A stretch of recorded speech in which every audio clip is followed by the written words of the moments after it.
শেখ হাসিনা ও আওয়ামী লীগের অপকর্মের বিচার এই দেশের মাটিতে করতে হবে এবং এটার কোনো বিকল্প নেই বলে মন্তব্য করেছেন সাবেক মন্ত্রী ও বিএনপির কেন্দ্রীয় ভাইস চেয়ারম্যান বরকতুল্লাহ বুলু। বুধবার সন্ধ্যায় চৌমুহনী হক শপিং কমপ্লেক্সের প্রেস ক্লাবের অস্থায়ী কার্যালয়ে বেগমগঞ্জ প্রেস ক্লাবের সভাপতি গিয়াসউদ্দিন মিঠুর সভাপতিত্বে ও সাধারণ সম্পাদক কামাল হোসেনের সঞ্চালনায় মাহে রমজানের তাৎপর্য শীর্ষক আলোচনা ও ইফতার মাহফিলে প্রধান অতিথি হিসেবে উপস্থিত থেকে তিনি এসব কথা বলেন। বিশেষ অতিথি হিসেবে উপস্থিত ছিলেন বাংলাদেশ জাতীয়তাবাদী কৃষক দল কেন্দ্রীয় কমিটির যুগ্ম সাধারণ সম্পাদক ও ঢাকাস্থ নোয়াখালী জেলা সমিতির সদস্য সচিব শাহ আব্দুল্লাহ আল বাকি, নোয়াখালী জেলা জামায়াতে ইসলামী সেক্রেটারি ও বেগমগঞ্জ উপজেলার সাবেক ভাইস চেয়ারম্যান মাওলানা বোরহান উদ্দিন, বাংলাদেশ সড়ক ফেডারেশন কেন্দ্রীয় কমিটির সহসভাপতি আবুল বাহার, চৌমুহনী পৌর বিএনপির সভাপতি জহির উদ্দিন হারুন, পৌর বিএনপির সাধারণ সম্পাদক মোহাম্মদ মহসিন আলম, বেগমগঞ্জ উপজেলা বিএনপির সভাপতি কামাখ্যা চন্দ্র দাস,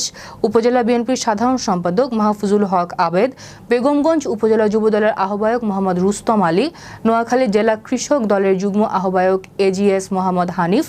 এ সময় নোয়াখালী জেলার বিভিন্ন প্রিন্ট ও ইলেকট্রনিক মিডিয়া, বেগমগঞ্জ উপজেলা প্রেস ক্লাবের সদস্যবৃন্দ সহ বিভিন্ন রাজনৈতিক সামাজিক ব্যক্তিবর্গ সহ আরো অনেকে উপস্থিত ছিলেন। এই দেশে আপনাদের শেখ হাসিনার সমস্ত অপকর্মের, আওয়ামী লীগের সমস্ত অপকর্মের বিচার বাংলার মাটিতে হবেই এবং এটা করতে হবে, এর কোনো বিকল্প নেই।